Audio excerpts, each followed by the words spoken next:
Si Mang Lito ay 38 taong gulang at mahigit 15 taon nang nagtatrabaho sa isang pabrika. Araw-araw, maaga siyang gumigising para pumasok sa pagawaan.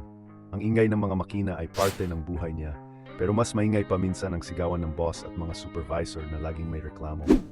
Toxic ang ibang kasamahan. Maraming intriga, siraan at pag-aaway kahit sa simpleng bagay. Pero tiniis lahat ni Mang Lito. Hindi siya mahilig gumastos at masipag siyang mag-ipon. Ang sabi niya sa sarili, balang araw, makakapagpahinga rin ako. Isang gabi, pagod siya at parang sumabog na ang ulo niya sa stress.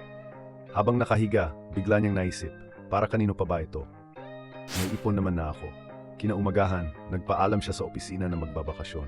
Kumuha siya ng bus ticket at unang pinuntahan ng isang probinsya. Unang araw pa lang, ramdam na niya ang luwag sa dibdib. Wala siyang boss na sumisigaw. Sa susunod na linggo, nagpunta siya sa dagat. Humiga siya sa buhangin ng alon at bigla siyang umiti. Ang sarap pala maging malaya. Ilang linggo siyang naglibot sa iba't ibang lugar. Natutunan niyang mahalaga ring bigyan ng oras ang sarili. Hindi lang trabaho ang buhay.